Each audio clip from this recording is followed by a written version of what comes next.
hicieron nuestros abuelos. Una Antioquia virtuosa, una Antioquia progresista, una Antioquia amante, una Antioquia orgullosa de ser hija de Dios, de respetar al otro, de amar al otro y de construir con base en no tener que pararse en la cabeza de nadie para construir la propia vida. Así que muchas gracias por invitarme a este espacio entre colegas. Me honra sentir que en este programa me llaman colega de gente tan linda como ustedes, que lleva tantos años haciendo parte. Qué bien, ha sido usted un ícono de nuestra cultura, ha sido usted un ícono de nuestra idiosincrasia antioqueña y pues hemos estado muy bien representados por usted en todos los ámbitos, tanto musicales como hablábamos ahora, dentro de toda esta parte romántica.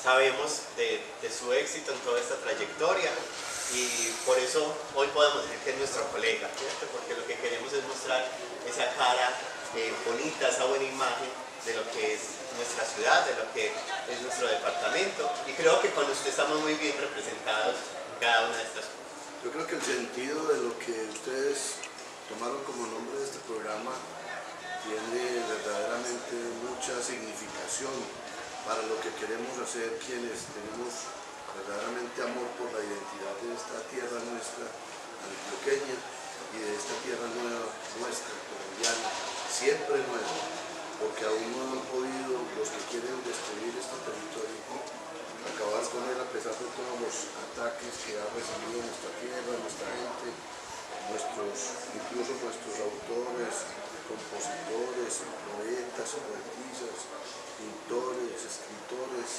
artistas de todo orden, porque si bien es cierto que cuando hablamos de colegaje, pues se entiende que estamos dentro del mismo oficio, dentro de la misma profesión. Yo creo que la profesión que nos une como colegas a nosotros es un propósito que tenemos de construir una identidad, no solo una identidad de Medellín, de Antioquia, sino una identidad colombiana de seres humanos que respetan la ley natural, que es la única ley que nos queda con validez ahora en este momento de la historia de la humanidad. Así que es bonito poder sentirme colega en ese sentido y saber que estoy entre personas, que hablo de los que conozco de esta institución, que han podido llegar a construir la posibilidad de unir a un grupo que tiene como propósito hacer cada vez cosas más depuradas, más refinadas en el sentido del bien común y menos cosas en el sentido del particular, que es lo que siempre despierta esos egos que destruyen toda posibilidad. Pues tenemos una de nuestras colegas, Patricia Torres, que también desea hablar sobre esto. Bueno, Fausto es un artista increíble, tiene una voz extraordinaria, tiene un don maravilloso y es cantautor. Pero me gustaría, ya que es muy conocido, digamos, en ciertos sectores, pero hay mucha gente muy joven que quizá no conozca su trayectoria. Entonces, Fausto, por favor, háganos un resumen de cómo se inició usted en el arte de la música, cómo se inició en el canto, una pequeña biografía para todas las personas que nos están escuchando, porque tenemos oyentes desde España que ya lo conocen mucho, pero hay mucha gente joven que no tiene idea de cuál ha sido su trayectoria. Bueno, lo más claro que puedo decirles es que yo comencé a conocer que Dios me había dado unas posibilidades de vivir feliz a partir de construir mi vida con base en el arte, en lo que podría desembocar en un aspecto cultural de construcción de una estructura, de una sociedad en la que tenía participación permanente. Desde muy niño, cuando tenía 3 años, en la libreta de calificaciones, porque en esa época habían maestros y profesores que querían descubrir los talentos de los muchachitos para comenzar a desarrollar en ellos una identidad a partir de lo que ellos traían como algo que está definido en una frase de nuestros viejos. Nuestros viejos decían que cada niño que nace trae un pan debajo del brazo.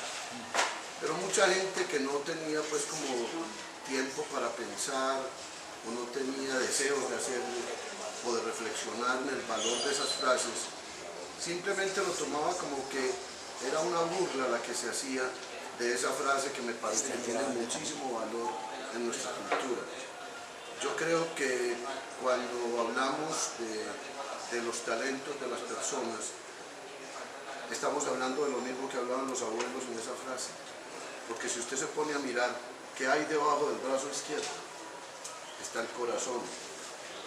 ¿Por qué está el corazón? Porque el corazón es aquella fuente periodística que nos informa de lo que es verdadero o de lo que es falso, de lo que es virtuoso o de lo que es vicioso. Y si nosotros nos basamos en esa norma que está escrita en el cuerpo del hombre, ahí en el corazón, nos vamos a dar cuenta de que primero hay que pensar en que hay que unir tres cosas, tres estadios, y son el mental, el cerebro, el corazón y la barriga. Porque a veces por comer tenemos que vender el corazón y tenemos que vender la mente. Y ese sería el peor error que puede cometer un ser humano. ¿Cómo puede salirse uno de ahí? ¿Cómo puede uno evitar las crisis mundiales? ¿Cómo puede evitar que lo afecte la guerra?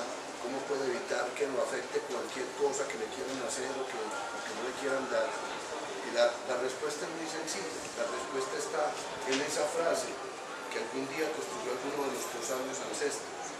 Esa frase significa que cada ser humano trae un talento que es un regalo para la humanidad y que si ese talento de ese niño se desarrolla, lo que vamos a ver es que ese niño va a vivir feliz. No va a necesitar que nadie lo empuje porque va a tener la fuerza de la pasión del que tiene adentro de sí mismo esa ambición por llegar a construir un bien que ve a partir del oficio que hace o de la profesión que ejerce. Entonces yo siento, para hacer un resumen de mi biografía, que lo que yo encontré es que lo que yo más disfrutaba en la vida, con lo que más mamaba gallo yo, con lo que más sentía que era feliz, era con cantar, era con hacer poesía. ¿Y cómo me di cuenta de que hacía poesía? Aunque es demasiado presumido de parte de mí decir al frente de una poetisa como Débora Dante que era poesía. Yo decía más bien que era un escrito de un niño que ambicionaba manifestar en un papel lo que le estaba dictando un ser superior que le estaba tocando la conciencia. Y yo creo que ahí fue cuando comenzó verdaderamente mi carrera como autor. Las palabras de ese escrito, para no faltarle el respeto a Débora, es precisamente una pequeña escritura que hice para mi madre en una época en la que yo estaba estudiando la mitología griega y la mitología romana en el colegio. Era la época de los 12 años, 13 años, cuando uno define sexo, define tendencias en el sentido de qué es lo que está buscando en la vida, la época en la que los judíos, y nosotros tenemos mucho de esa raza en la sangre, esa raza maravillosa en la sangre, le dan la libertad al hijo en el Bar Mitzvah. Fue ahí justamente cuando escribí, porque mi papá no había llegado de una población del noroeste antioqueño. Y él se demoró para llegar, yo no tenía regalo para darle a mi mamá en el Día de la Madre. Entonces no me quedó más alternativa que expresarle a mi mamá con lo que yo pudiera o tuviera de recursos, lo que yo sentía por ella. Esas palabras dicen así: mujer hermosa que tienes en el alma, que tienes en el cuerpo un alma pura y un corazón bueno, siempre pensando en hacer con Dios de acuerdo todo lo que para tus hijos va en provecho. De las reinas fuiste tú la del Olimpo, la mujer más bella, la mujer primera, y cuando reinas hubo por el tiempo, representaste tú la primavera. No mereció ni un Zeus el tenerte, por eso no apareces en la historia, pero para mi madre es el perderte, el vivir sin razón, perderme gloria. Y copiando alguna frase que dijera aquel sentido escritor que no recuerdo, te digo lo siguiente, pues lo siento. No, me mueve sí, me mueve el ser querido, porque me has puesto tú en la tierra para verte.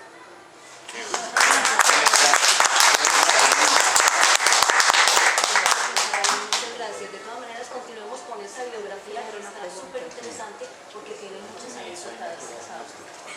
contar la vida en un minuto y hacer una síntesis de la vida, yo te podría decir que mi vida va desde esa libreta de calificaciones en la que mi maestra pedía que me pusieran a estudiar algo que tuviera que ver con las artes escénicas, las danzas, el teatro, la poesía, poder escribir, o poder pintar, o poder estar cantando, porque yo manifestaba mucha inquietud en ese sentido. Y fue un acierto el que mi maestra lo hubiera dicho, porque mis padres no le pararon bolas a esa libreta de calificaciones por muchas razones que tenemos los padres cuando ya somos padres, porque le falta dinero, porque no había la oportunidad, porque en ese momento no habían, como hay ahora, escuelas en todos los barrios para que los niños pudieran estudiar o desenvolverse en las artes, pero hoy ya lo hay. Entonces cada vez el mundo se va facilitando más, la vida, la ley de la vida va facilitando más los espacios para que quien quiere desarrollar ese pan debajo del brazo que trajo alguna vez, pues lo pueda hacer. Yo, por ejemplo, creo que hay una injusticia muy grande que cometen los legisladores colombianos cuando dicen que el periodismo no es una profesión, sino un oficio.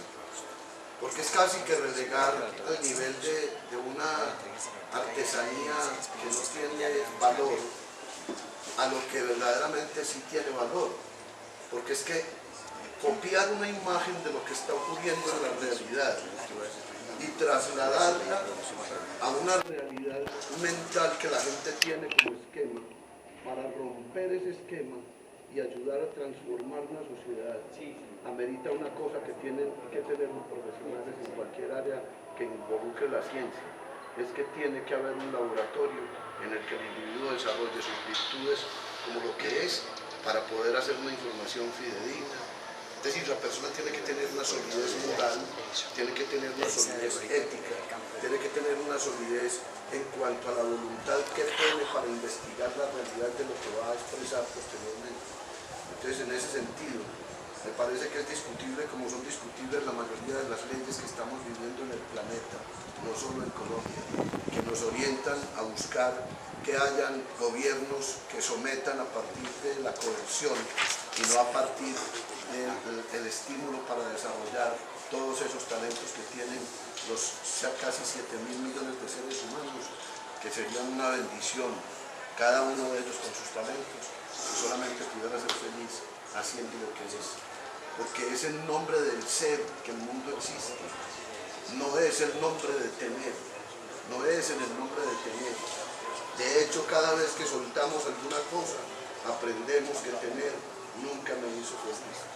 Sin embargo, porque cada vez se convierte en un vicio, en un mal hábito, que hace que cuando yo tengo más, trate de humillar a los demás con lo que tengo, que es lo peor que puedo hacer.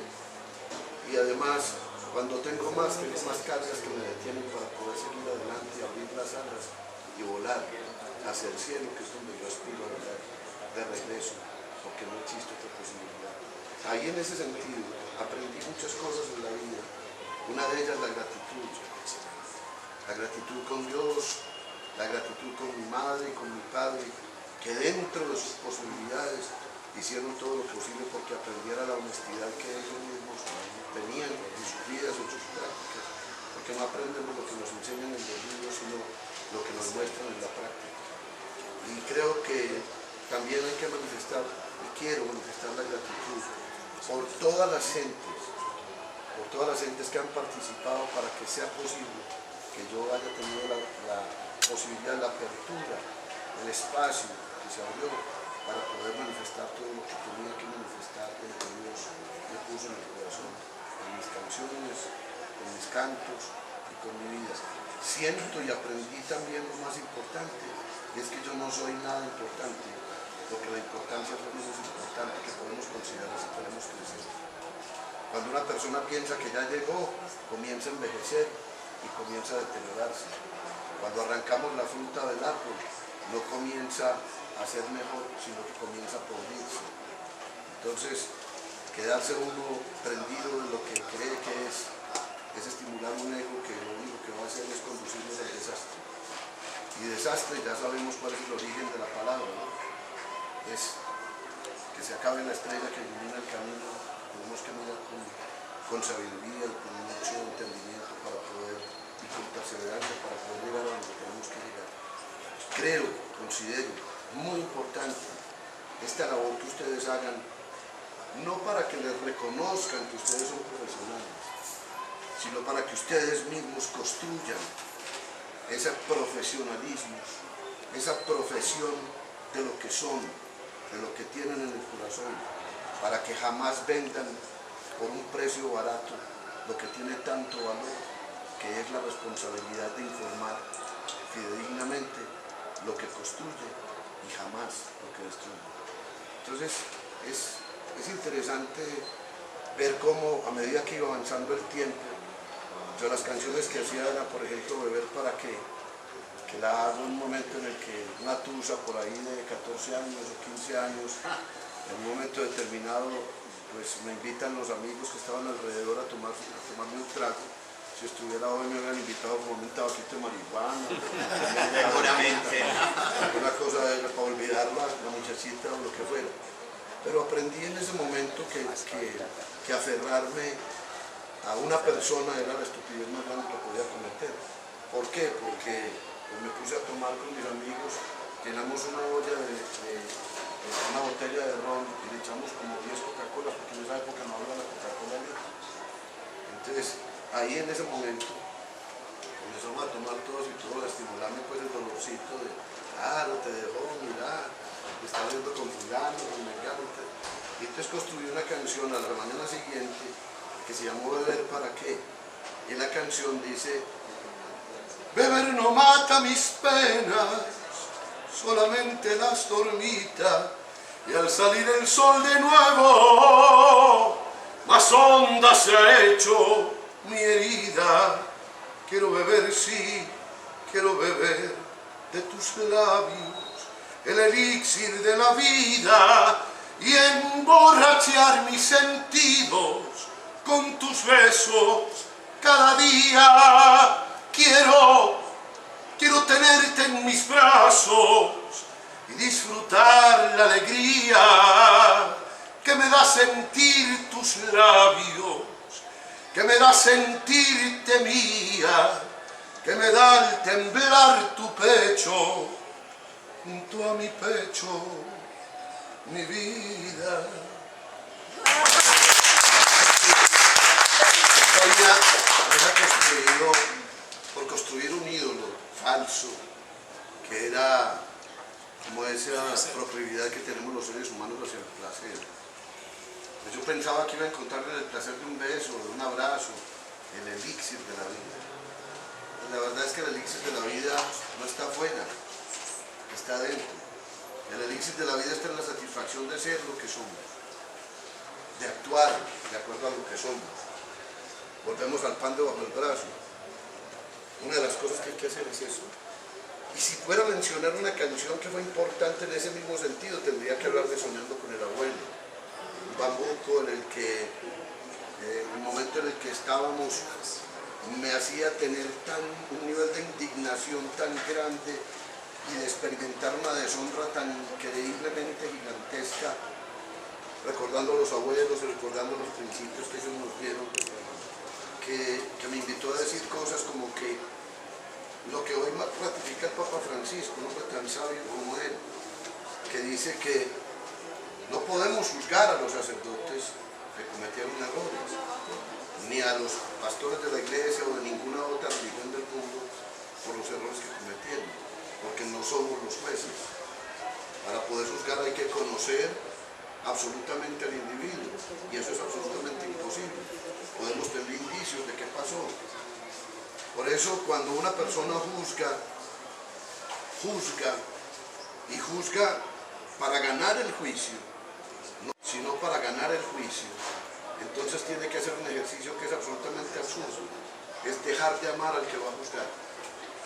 Y ahí es donde está el error de los juicios del hombre, porque dejar de amar para juzgar es sacar a Dios del panorama de la vida personal, que es donde está el elixir de la vida.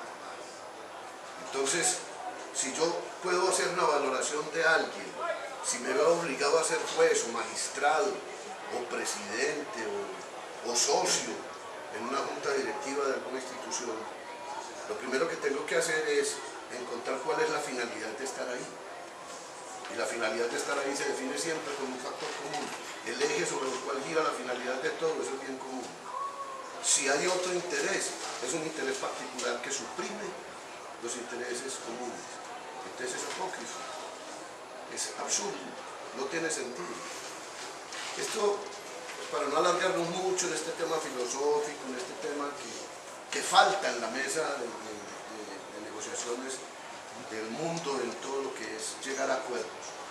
Si vamos a hablar, por ejemplo, de la mesa de negociaciones de paz, lo que vamos a ver es que cada vez se cometen yerros, se llega a cometer yerros peores, porque ¿cómo se le puede entregar a un individuo que no tiene la idoneidad para manejar una concepción que un magistrado con el nivel que tiene de conocimientos todavía no puede manejar, como es dirimir entre lo que es permanente y lo que es valioso y eterno de una persona, y entonces poder entrar a su casa, tumbar su puerta, darle bala, darle fuerte, llevarlo a la cárcel? Yo no entiendo eso. No creo que el nivel que tengamos nosotros de preparación como soldados de este país, como policías de este país, que somos todos, porque es que no es solamente el policía que está uniformado, sino que todos nos hemos convertido en policías, porque todos queremos juzgar lo que pasa en este país, pero ninguno quiere hacer nada para cambiar. Para hacer una cosa, para ejercer el oficio de ejecutar la ley, hay que tener una cosa que es indeclinable, es ineluctable, hay que tener la idoneidad para hacerlo. Y ahí es donde falla la ley, cuando se construye una ley que se le va a entregar para la ejecución a un individuo que no tiene esa idoneidad. Entonces, ¿qué es lo que nosotros estamos viendo en el mundo? Si lo vemos, no solo lo vemos en Colombia, lo vemos en el planeta entero. ¿Cómo podemos discriminar en una mesa de negociaciones qué es lo que tiene valor y qué es lo que no lo tiene? Simplemente miremos qué es lo que verdaderamente es virtuoso de con quién se está negociando y qué es lo que es vicioso de con quién se está negociando. Y con base en eso, negociemos con base en la virtud y no con base en el vicio. Ninguna persona nos puede decir a nosotros en una mesa de paz que nosotros tenemos que someternos a pagarle impuestos a una institución que no tiene la legitimidad que debe tener una institución que afecta al Estado para el bien común. Porque yo no he visto a nadie que esté beneficiando desde los dineros sucios que se han manejado, no he visto que hayan beneficiado a ninguna instancia de este país, ni a ningún Estado de este país. Y estamos hablando aquí, donde los seres humanos que están sentados aquí se están jugando la vida a solas para poder decir la verdad que hay que decir con respecto a lo que está ocurriendo en el planeta Tierra. Ayer, con mucho valor, vimos que el Papa Francisco, rector de la iglesia en la que yo profeso, respetando todas las demás creencias, porque es el principio sobre el cual debemos establecer relaciones, me parece que fue muy asertiva la manera como se presentó esta nueva encíclica, en la que se está persiguiendo que se reconozca que la alabanza a Dios no se da como un culto simplemente en el que nos arrodillamos para que nos vean, sino en el ejercicio cotidiano de la idoneidad que tenemos como seres humanos, con una potencialidad infinita para transformar cualquier adversidad en una posibilidad de desarrollo para el beneficio común de la humanidad. Hablando precisamente de esa transformación, maestro, tenemos uno de nuestros invitados que quiere, ya nos tiene que abandonar, entonces queremos darle paso porque él quiere hacerle la entrega del presente. Luis, todo tuyo, el maestro Fausto. Muchísimas gracias. Primero permítame que le diga a Fausto que lo que acaba de hacer es una exposición filosófica muy interesante, es casi que un ensayo, sí. Y que el escrito que usted dice que hizo sobre su madre es un poema que debería figurar en una antología de Colombia, es un poema bellísimo. Solamente quiero aprovechar estos segundos para entregarle esta obra que venía a presentar hoy, y ya que usted está aquí, pues quiero compartirla. A Fausto, el maestro de la balada, el que aún nos hace soñar.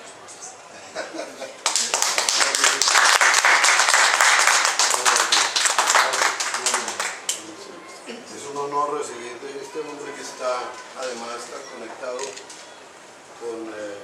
con el ambiente de algo que nos puede dar unos indicadores indicadores de cuál debe ser el camino, unas luces sobre cuál debe ser el camino. En el Salmo 119 hay una partecita donde dice que nosotros debemos pedirle a Dios que nos dé luz, lámpara a mis pies y luz a mi camino. Yo no soy predicador, ni soy pastor, ni pretendo eso, pero leo cosas. Y cuando leo cosas quiero ponerlas en práctica. Los hombres que hacen eso son muy poquitos, y este hombre es uno de ellos. Porque él ha estado muy cercano de los que han construido una cosa que se llama solidaridad. Aquí hay ministerios y hay instituciones que tienen que ver con el tema de la solidaridad.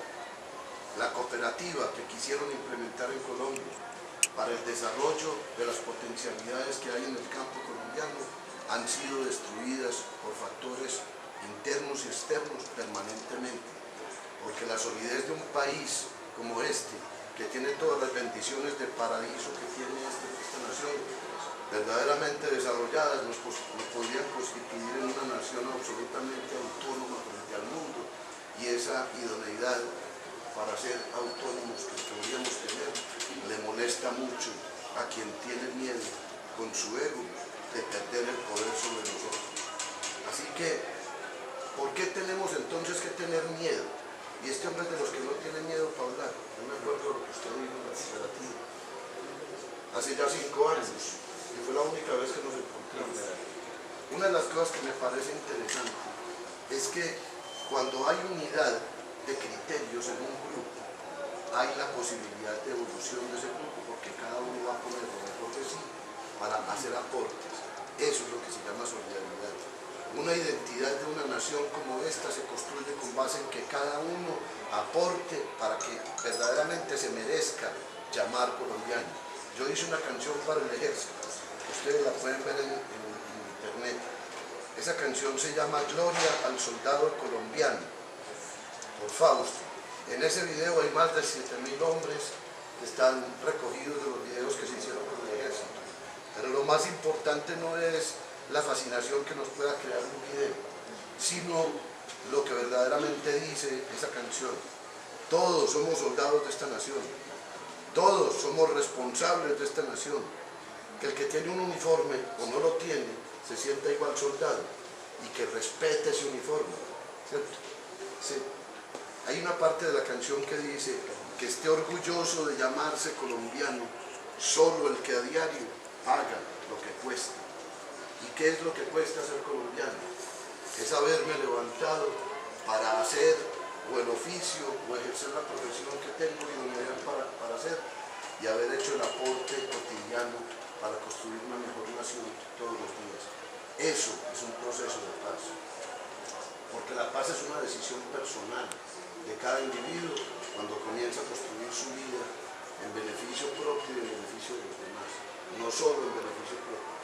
Yo creo que quien no ha vivido, y hay un ejemplo muy claro en la historia de la humanidad, el que no ha vivido, y lo hablo por el señor Mandela, a quien le tocó vivir las vicisitudes de la segregación en Sudáfrica, y le tocó entonces pagar con cárcel el tener ideales personales, el manifestarlos y el querer que un tema que se llamó la parte no tuviera los frutos que perseguían que tuviera.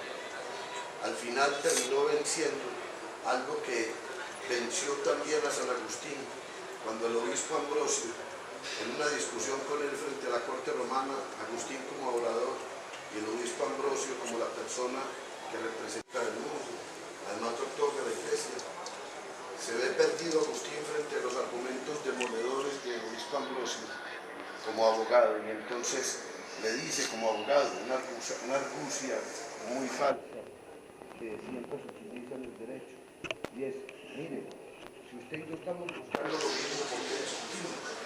Y le pregunta al obispo Ambrosio, ¿qué es lo que tenemos en común, Agustín? En la búsqueda dice, usted y yo estamos buscando la verdad. Y esta respuesta que le da a los Ambrosio es lo que resulta demoledor en cualquier proceso como el de Mandela o el que estamos viviendo nosotros. El tema es que, como dice Agustín, la verdad no se encuentra. Y si nosotros reflexionamos en esa frase, la verdad no se puede encontrar, porque si el hombre encontrara la verdad la envasaría en botellas de gaseosa para venderla como divinidad que le va a solucionar todos los problemas. Y lo que tenemos es la posibilidad, tenemos la voluntad, tenemos que ejercer la posibilidad que nos han dado porque nos pusieron imagen y semejanza de todo poder de Dios. Entonces, ¿qué es lo valioso de esto? Le dice, la verdad no se encuentra, Agustín. Déjate encontrar por la verdad. Ese es un argumento demoledor, de todo punto de vista demoledor, absolutamente destructivo de cualquier posibilidad de vista. ¿Por qué? Porque cuando yo estoy trabajando en busca del bien común, estoy trabajando para Dios, que en sí mismo Él es la verdad.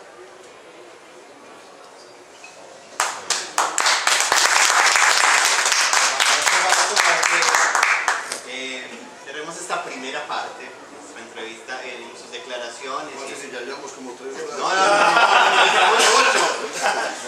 Vamos hasta las 10 en seguidas. sus declaraciones y en sus respuestas vemos que hay mucho la presencia de Dios. ¿Quién es Dios en la vida de Pablo? ¿Y cuándo surgió esa idea de Dios? Porque supongo que cuando tenía 3 años quizá no lo tenía tan claro. Definir a Dios es el absurdo más grande que podría ser la razón humana, porque siempre la va a decidir desde lo que, siempre la va a definir desde lo que tiene de experiencia mental, porque con qué grabamos nosotros lo que tenemos en la mente para utilizar como recurso el idioma. Vamos a simplemente utilizar lo que conocemos y es imposible conocer a Dios. Entonces definir a Dios es simplemente decir Él es el que es lo que nos dijo que dijéramos. Él es el que es. No hay otra alternativa. El que quiera vivir la vida eterna como promesa de Dios tiene que ser como Él le indica. Hay una maldita canción, perdón que diga maldita porque no quiero maldecir nada, se me salió decir eso. Pero no es la de Yuri. La canción dice, se llama My Way, se llama A Mi Manera.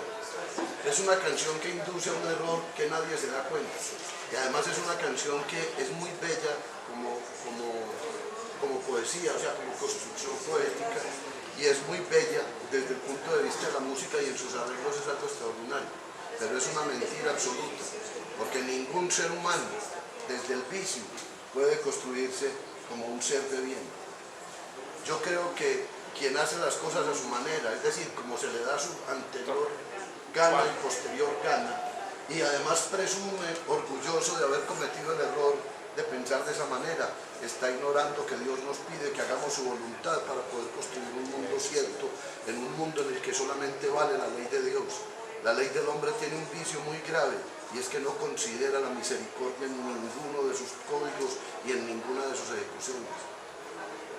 A Napoleón le ocurrió que una señora que tenía un hijo que había cometido muchos errores y era muy proclive a cometer errores, tal vez por su educación o por lo que fuera, un día llegó ante Napoleón después de haberle perdonado muchas veces Napoleón alterado delante de su mamá y de sus que había perdonado la vida, porque en esa época lo fusilaban a uno por cualquier error. Y entonces, un día cometió un error tan grave el muchachito que puso en juego la integridad del ejército de Napoleón. Entonces llegó la madre ante Napoleón y a Napoleón, sin oírla, cuando la vio le dijo, no tiene perdón lo que hizo esta vez. Y la señora le responde de esta manera, le dice, Napoleón, hoy no vengo a pedir perdón, sino que vengo a ver cuál es tu capacidad para cometer misericordia. Les recordamos que estamos en nuestro programa Entre Colegas. Vamos a escuchar una de las canciones insignias del maestro Fausto y en unos minutos regresamos en esta agradable conversación.